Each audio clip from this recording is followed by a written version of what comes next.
السلام عليكم ورحمة الله وبركاته. إن الحمد لله نحمده ونستعينه ونستغفره ونعوذ بالله من شرور أنفسنا ومن سيئات أعمالنا. من يهده الله فلا مضل له ومن يضلل فلا هادي له. أشهد أن لا إله إلا الله وحده لا شريك له وأشهد أن محمدا عبده ورسوله. يا أيها الذين آمنوا اتقوا الله حق تقاته ولا تموتن إلا وأنتم مسلمون. يا أيها الناس اتقوا ربكم الذي خلقكم من نفس واحدة وخلق منها زوجها وبث منهما رجالا كثيرا ونساء. واتقوا الله الذي تساءلون به والأرحام إن الله كان عليكم رقيبا. يا أيها الذين آمنوا اتقوا الله وقولوا قولا سديدا يصلح لكم أعمالكم ويغفر لكم ذنوبكم ومن يطع الله ورسوله فقد فاز فوزا عظيما. أما بعد فإن أحسن الكلام كلام الله وخير الهدى هدى محمد صلى الله عليه وسلم وشر الأمور محدثاتها فإن كل محدثة بدعة وكل بدعة ضلالة وكل ضلالة في النار. Ikhwani fi din, a'azzakumullah. Alhamdulillah, kita memuji Allah Subhanahu wa taala dengan pujian-pujian yang layak dengan kebesarannya.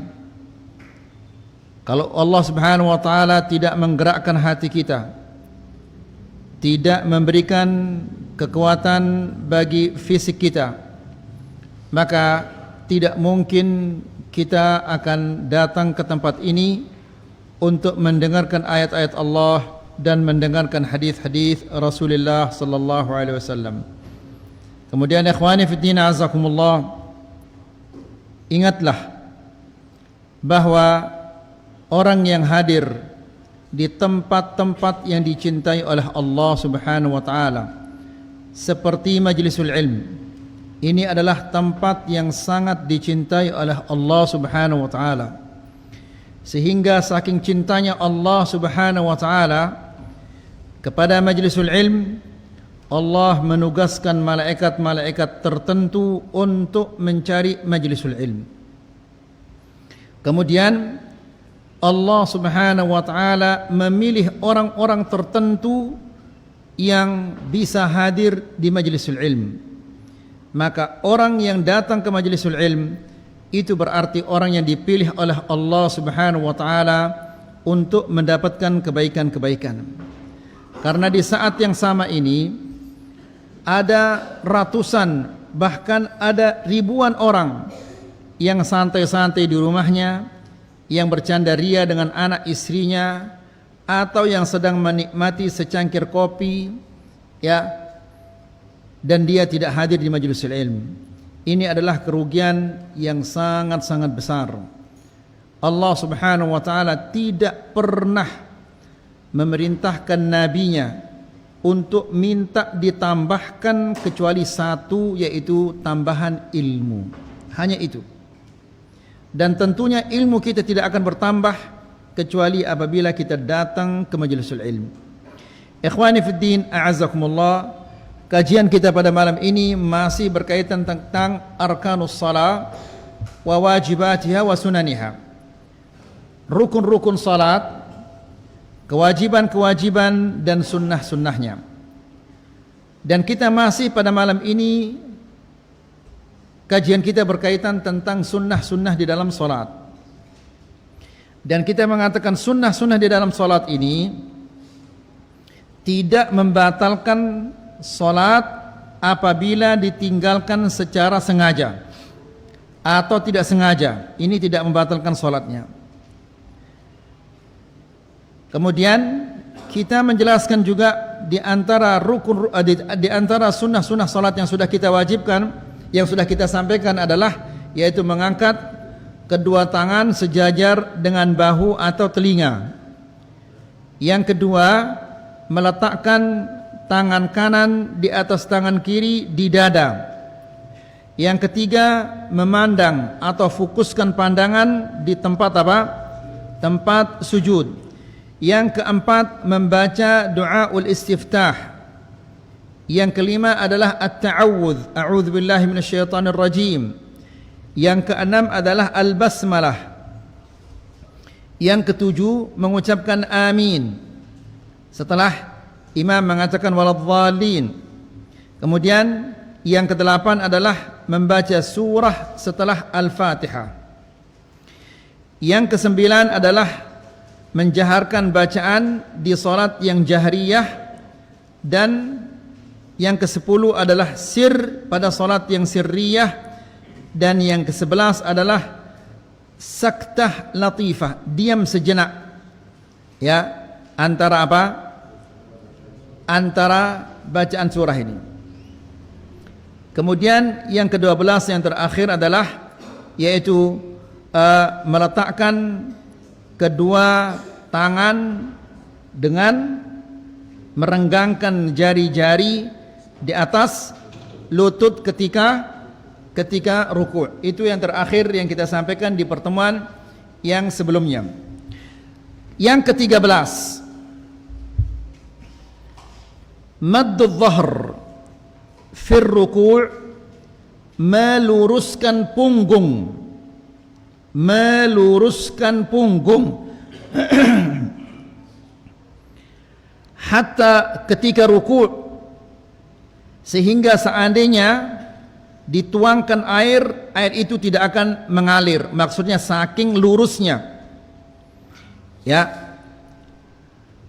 Ikhwani fiddin azakumullah, dari sini kita dapat memahami orang-orang yang betapa besarnya salahnya orang-orang yang ketika ruku' ia memegang di betisnya sehingga bengkok jadinya. Ya, yang benar itu adalah di lutut, kemudian punggung diluruskan sehingga seandainya orang menumpahkan air di punggungnya itu, air itu tidak akan mengalir saking lurusnya. Lalu waja'alur ra'si hiyal adh-dhahr, dan kepala sejajar dengan punggungnya. Dia tidak menoleh ke atas, juga dia tidak terlalu menunduk, sejajar dengan punggungnya. Ini berdasarkan hadis Rufa'ah yang kita sudah sampaikan sebelumnya. Ini semuanya ya ikhwah, semua sudah kita sampaikan, tapi dipisah-pisahkan oleh Syekh mana yang rukun, mana yang wajib, dan mana yang sunnah, dan mana yang makruh nanti. Yang ke-14, mujafatul yadaini 'anil jambaini fir ruku', merenggangkan kedua tangan dari lambung ketika ruku', tidak ditempelkan. Dia tidak nempel tapi direnggangkan. Ya.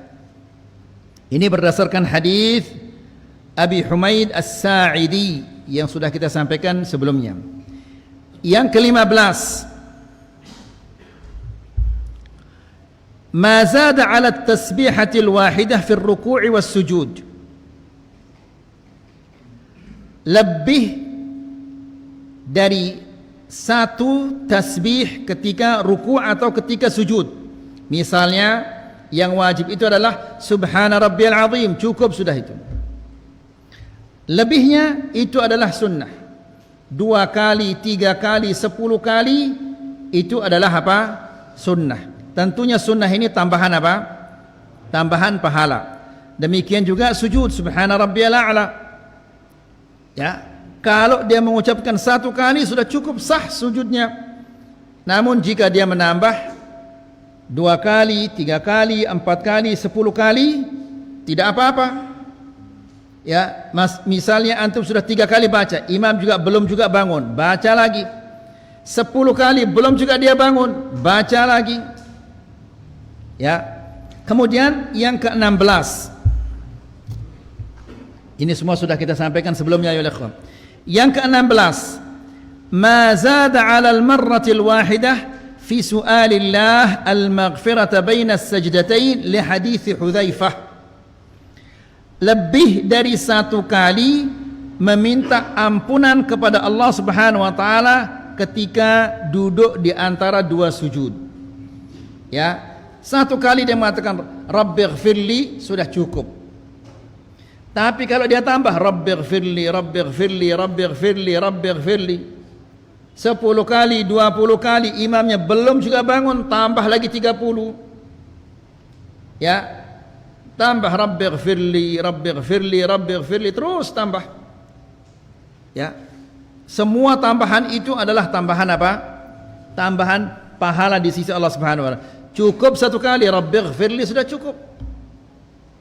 Ya.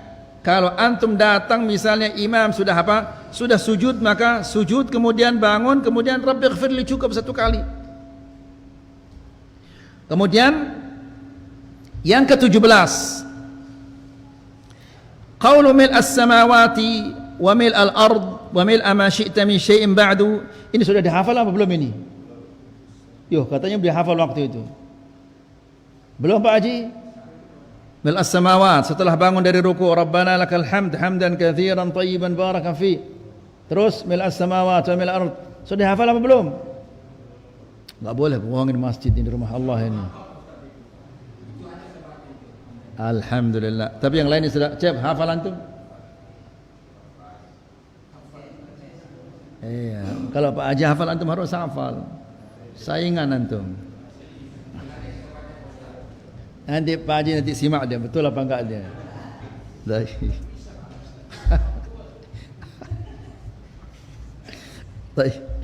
Jadi membaca Rabbana lakal hamd sudah cukup. Mau ditambah hamdan katsiran tayyiban barakan fi dan seterusnya. Ini adalah semuanya sunnah ya berdasarkan hadis Abu Sa'id Al-Khudri radhiyallahu taala anhu wa ardhah. Yang ke-18, wad'u rukbataini qabla al-yadaini fi sujud.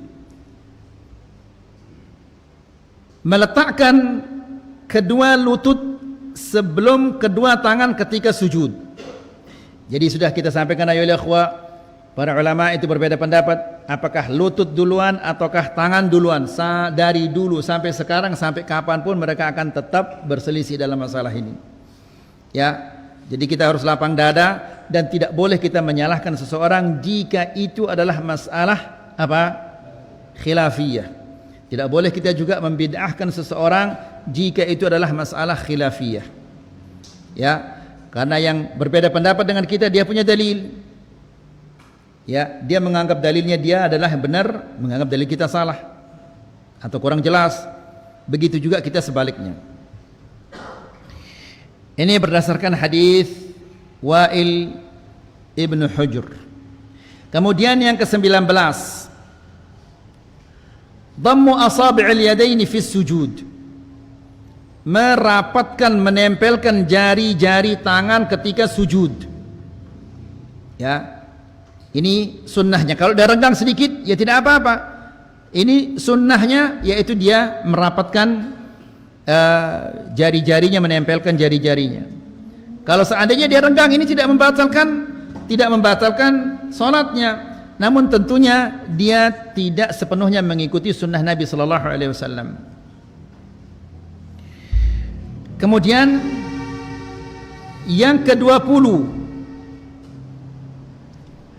tafriju asabi'ir rijlain fi sujud li hadis Abi Humaid. Merenggangkan, tidak menempelkan. Kalau tadi ketika di sujud jari-jari tangan ditempelkan, sebaliknya jari-jari kaki ini dibiarkan dia apa adanya. Ya, ini berdasarkan hadis Abi Sa'id Abi Humaid.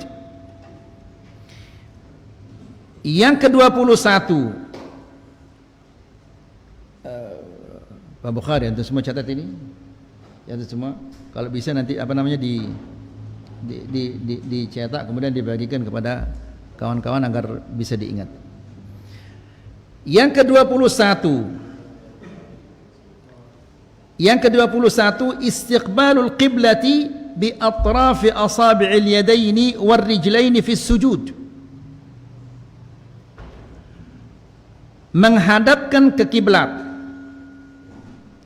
jari-jari tangan dan jari-jari kaki ketika sujud, dihadapkan ke kiblat. Ini berdasarkan hadis Abu Humaid As-Sa'idi, dan ini juga semua sudah kita sampaikan di Nayul Ikhwan. Yang ke-22, mujafatul adudain 'anil jambain fi sujud. Merenggangkan. Yang ke-21, 22 ya.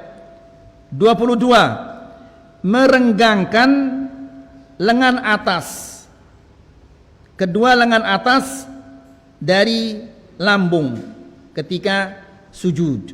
Nggak boleh dia nempel begitu caranya sujud. Ini kebanyakan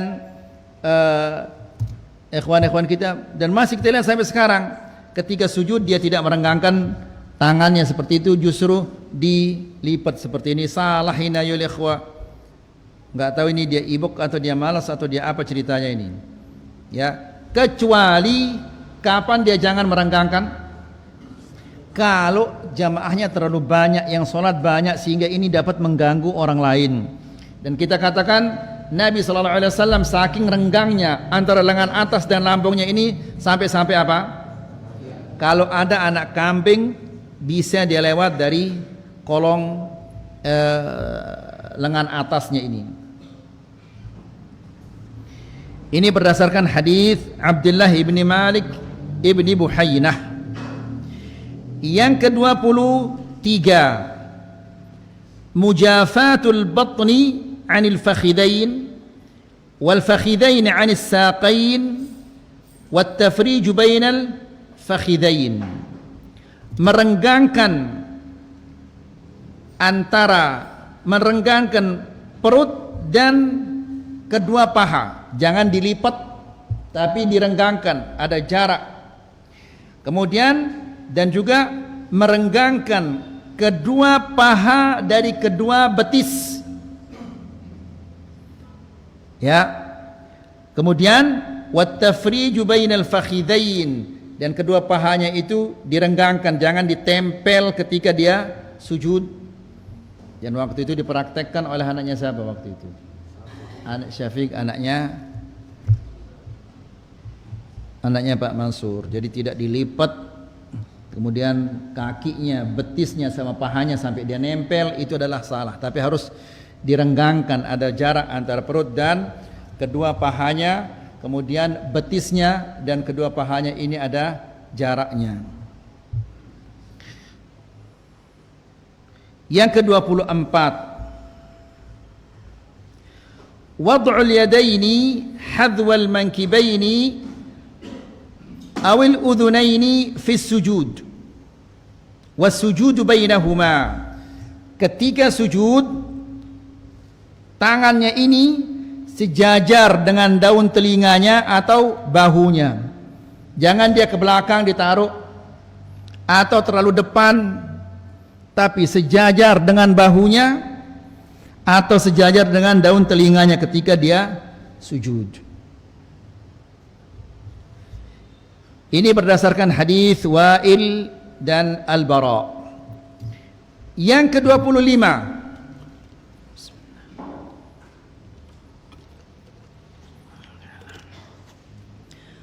dhammul qadamain wal aqibain wa nasbuhuma fi sujud. Menempelkan kedua kaki, ya, dan mendirikannya ketika dia sujud. Namun jari-jarinya dia harus diarahkan kemana ya ikhwah? Ke arah kiblat. Yang ke-26, 26 baru 25 itu. Gak fokus dia Pak Cep. Ya. Baik. Kemudian 26, al-iktsaru minad du'a fi sujud. memperbanyak doa ketika sujud. Mau minta kesembuhan, mau mendoakan keberkahan, mau mendoakan anak, tapi dia tidak bisa berbahasa Arab, tidak bisa mengucapkannya dengan menggunakan bahasa Arab, cukup dia mengatakan apa? Ayo ikhwah, cukup dia mengatakan apa? Sudah kita sampaikan. Rabbana atina fid dunya hasanah wa fil akhirati hasanah wa qina adzabannar. Ya, umiknya antum sakit, tidak bisa mendoakannya menggunakan bahasa Arab, cukup mengatakan Rabbana atina fid dunya hasanah wa fil akhirati hasanah wa qina adzabannar. Adzabannar. Ya, antum punya saudara di rantau sana, dia berada dalam kesulitan, enggak tahu bagaimana cara mendoakannya, cukup mengatakan Rabbana atina fid dunya hasanah wa fil akhirati hasanah wa qina adzabannar. Namun niatnya diperuntukkan orang yang apa? Yang kita doakan. Jelasin ayo ikhwah, karena selalu ditanyakan bagaimana cara saya mendoakannya, bagaimana cara saya mendoakannya, cukup mengatakan Rabbana atina fid dunya hasanah wa fil akhirati hasanah wa qina adzabannar. Rabbana atina, ya Allah berilah kami apa? Kebaikan. Kebaikan itu umum. Ya, antum niatkan untuk kesembuhan orang tua, antum niatkan untuk apa? Melonggarkan kesulitan-kesulitan saudara kita yang ada di Palestina, ada di Gaza, ada di mana-mana. Kalau antum tidak bisa mendoakannya ketika di dalam salat dengan menggunakan bahasa Arab, pakailah Rabbana atina fid dunya hasanah wa fil akhirati hasanah wa qina adzabannar. Nanti kalau di luar sholat silahkan antum pakai bahasa Cina, bahasa Jepang, bahasa Korea, Allah ngerti dia. Kemudian yang ke-27, iftirashur rijlil yusra wa nasbil yumna fil julusi baina as-sajdatain wa fit tashahhud. Iftirash, menghamparkan kaki kiri dan mendirikan yang kanan ketika duduk di antara dua sujud atau duduk di tasyahud yang pertama. Doa duduk ini duduk apa namanya? Doa iftirash.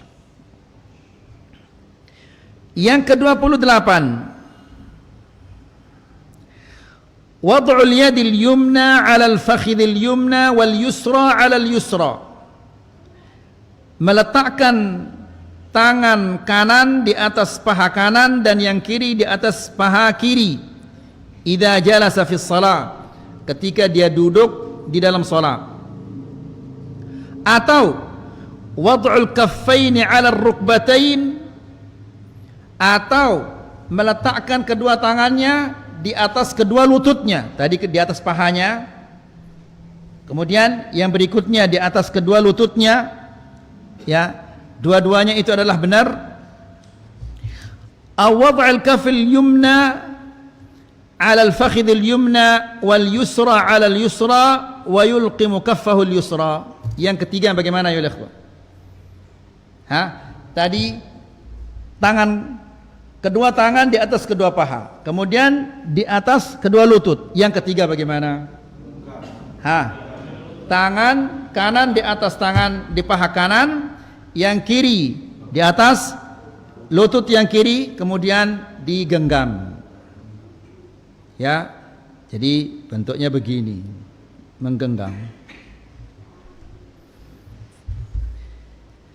Ini berdasarkan hadis Abdullah bin Zubair dari bapaknya dan hadis Abdullah bin Umar. Yang ke-29, wad'u dhira'ain 'ala al-fakhidain fi at-tashahhud. Meletakkan lengan bawah, kedua lengan bawah di atas kedua paha ketika tasyahud. Ya, ditaruh, diletakkan biasa. Wa fil julusi baina as-sajdatain, juga boleh ketika duduk di antara dua sujud. Ini berdasarkan hadis Wa'il ibnu Hujr. Yang ke-30, qabdul khinsir wal binsir, melipat jari kelingking, kemudian jari apa? Manis. Ya, al-yumna dari yang kanan. Kemudian fit tasyahud, wattahalluqi bainal ibhami wal wusta, dan melingkarkan al-ibham wal wusta, dilingkarkan. Wal isyaratu bis sababah, dan menunjuk dengan jari telunjuk. Wa tahrikuha, dan menggerakkannya kemana? Ilal qiblat. Jadi begitu dia ke arah kiblat, bukan ke sini, ya, ke arah kiblat, digerakkan dia. Inda dzikir, ketika menyebut nama-nama Allah dan ketika juga berdoa. Ya. Kemudian ada juga yang seperti itu, ada juga yang tidak digerakkan. Ya sudah kita jelaskan yang sebelumnya. Yang kedua, yang ke-31, jalsatul istirahah. Apa jalsatul istirahah itu? Duduk sejenak ketika kapan duduk sejenak itu? Setelah sujud, bangun ke rakaat. Bangun ke rakaat keberapa? Kedua. Ya, bangun ke rakaat yang kedua. Begitu bangun dari sujud, dia berhenti sejenak kemudian naik. Begitu juga di rakaat yang keberapa? Ketiga, mau naik ke rakaat yang keempat. Jalsatul istirahah, apa bacaannya? Jalsatul istirahah, apa bacaannya? Ayo, apa bacaannya? Apa Haji? Apa? Masa tasyahud awal? Jalsatul istirahah, bukan duduk tasyahud ini. Apa doanya? Apa Bukhari antum nyatat? Apa doanya jalsatul istirahah? Tidak ada doanya. Sejenak dia bagaimana dia akan berdoa? Dia bangun langsung berdiri. Jadi enggak ada doanya. Ya. Dan enggak boleh dibuat-buatkan dia doa. Ini berdasarkan hadis Malik ibn al-Huwairith dan juga hadis Abi Humaid As-Sa'idi. Yang ke-32. Bismillah.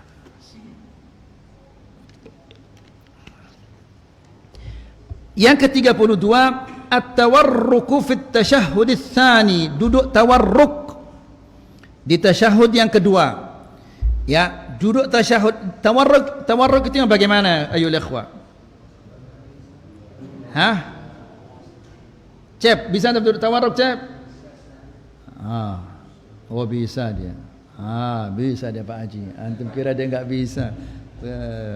Itu duduk tawarruk di tasyahud yang kedua berdasarkan hadis Abi Humaid As-Sa'idi. Kemudian yang ke-33, ini yang juga sering diabaikan oleh sunnah ini, an-nadharu ila as-sabbabati 'inda al-isyarati bihima, itu mengarahkan, memfokuskan pandangan ke jari ketika tasyahud. Ya, jadi pandangannya ke jarinya ketika dia tasyahud. Ini berdasarkan hadis Abdullah bin Zubair dan hadis Abdullah bin Umar. Kemudian yang ke-24, ke-34, as-salatu wat-tabriku ala Muhammadin wa ali Muhammad wa ala Ibrahim wa ala ali Ibrahim fi at-tasyahhud al-awwal. Ya, atau tambahkan Allahumma salli ala Muhammad wa ala ali Muhammad kama sallaita ala Ibrahim wa ala ali Ibrahim. Mau ditambah ini di tasyahud pertama tidak apa-apa. Ya, karena tasyahud yang pertama itu at-tahiyatu lillah wassalawatu wattayyibat. Assalamu ala nabiy wa rahmatullahi wa barakatuh. Assalamu alayna wa ala ibadillah as-salihin. Asyhadu an la ilaha illallah wa asyhadu anna Muhammadan abduhu wa rasuluh. Ya. Kemudian kalau mau ditambah lagi Allahumma shalli ala Muhammad enggak apa-apa. Yang ke-35, ad-du'a wa at-ta'awudz min arba'ah ba'da at-tasyahhud ats-tsani. Berdoa dan minta perlindungan kepada Allah dari 4 perkara di tasyahud yang kedua. Apa 4 perkara itu Pak Haji? Minta perlindungan kepada Allah dari 4 perkara, dari 4 hal ketika kita duduk di tasyahud yang kedua. Apa itu? Aha, lupa dia. Ya. Allahumma. Bukan minta perlindungan. Bukan. Fadhal Pak Haji Rijal. Yang 4 itu. Allahumma laka sumtu. Apa yang 4 itu? Allahumma inni a'udzu bika min adzabi jahannam wa min adzabil qabri wa min fitnatil mahya wal mamat wa min fitnatil masiihid dajjal. Kalah antum hari ini sama Pak Haji. Ya, biasa kalau kalah menang itu biasa, Cep. Baik. Yang ke-36. Al-iltifatu yaminan wa shimalan fit taslimatain, menoleh ke kiri dan ke kanan ketika salam.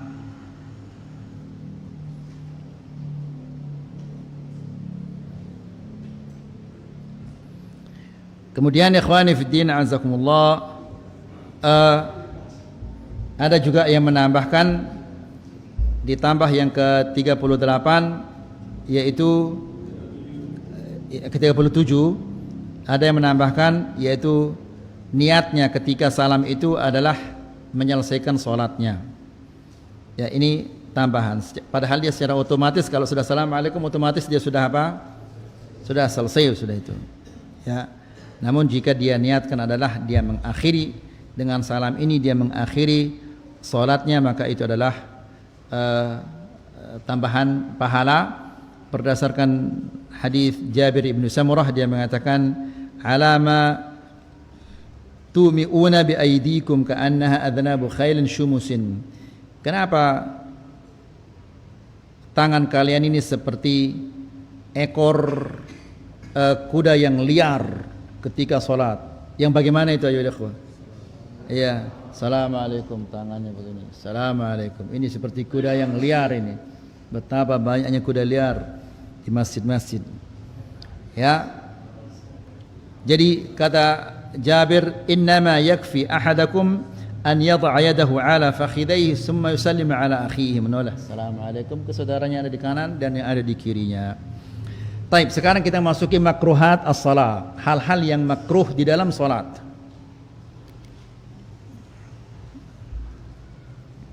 Itu semuanya sunnah-sunnah di dalam salat. Nanti usahakan Pak Bukhari ya ditulis semuanya. Kemudian dibagi-bagi atau di-share di Awalan makruhatus salat. Kata Syekh memberikan kita muqaddimah di sini.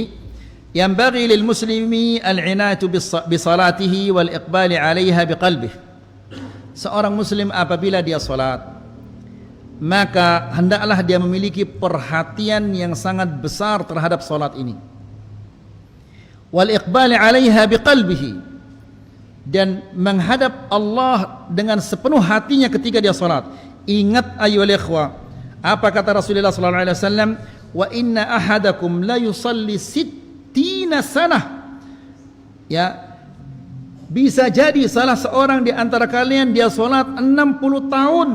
60 tahun itu potong usia baligh, berarti orang ini usianya 75 tahun.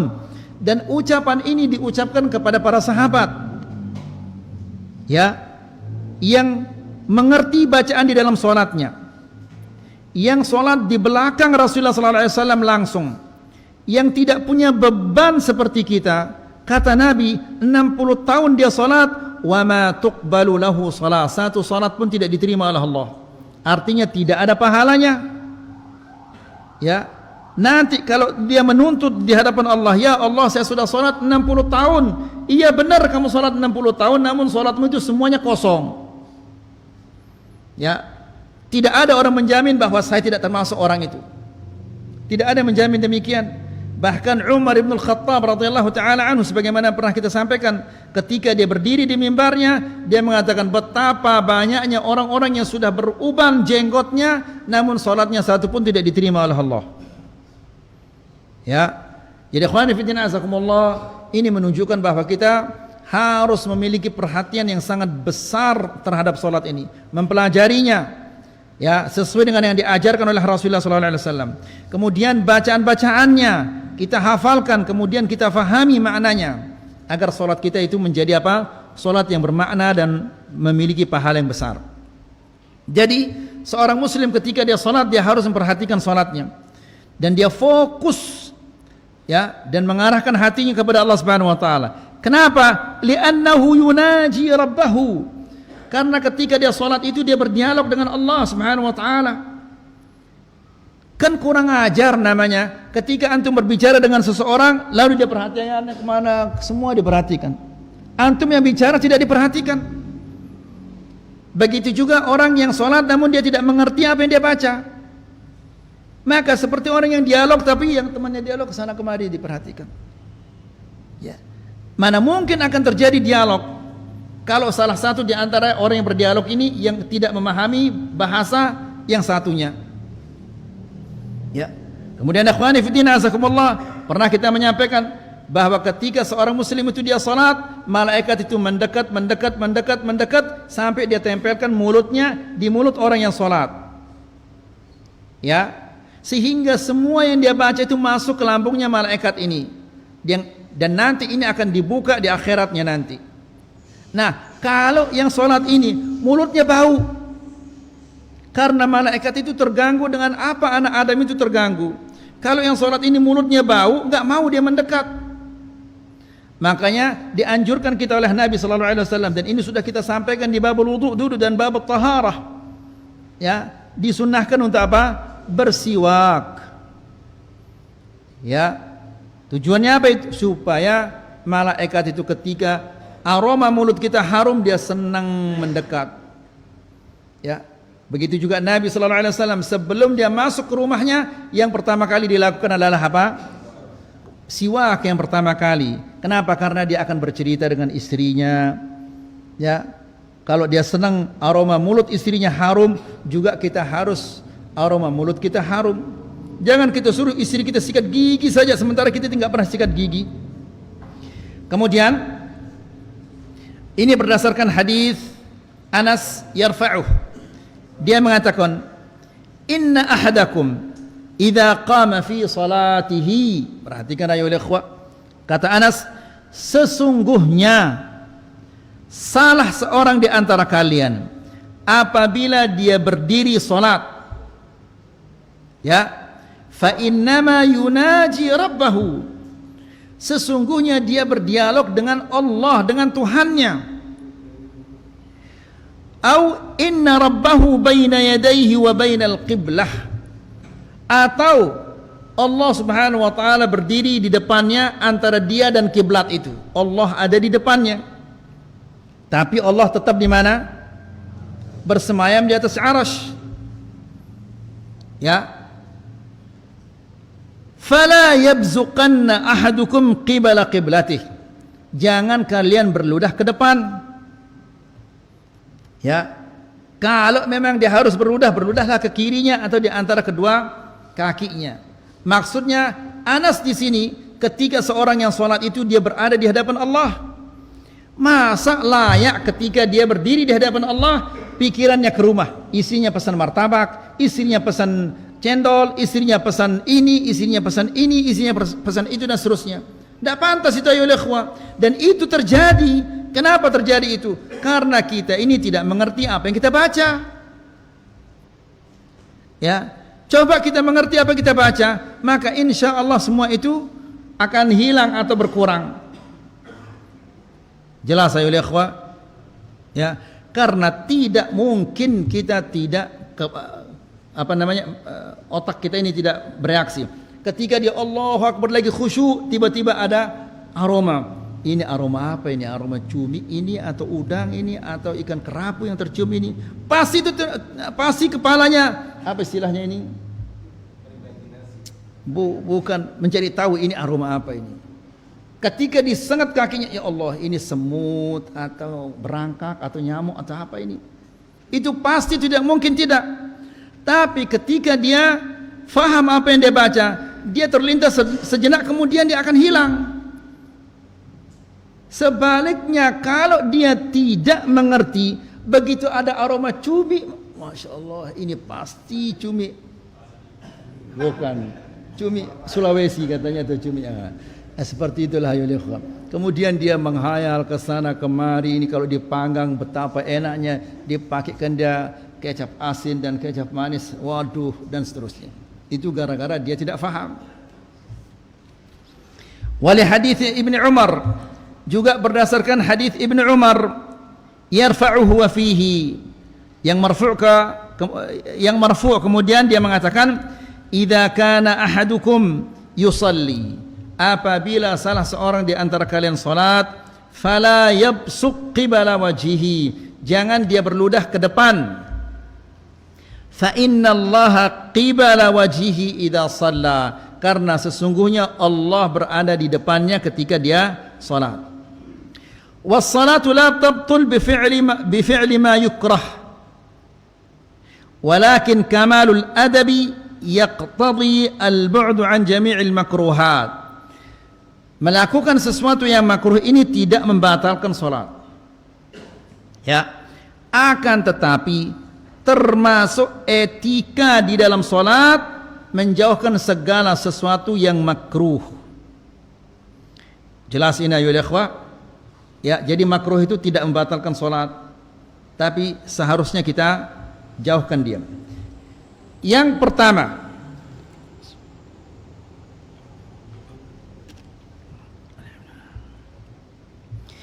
al-iltifatu li ghairi hajah, menoleh tanpa ada keperluan.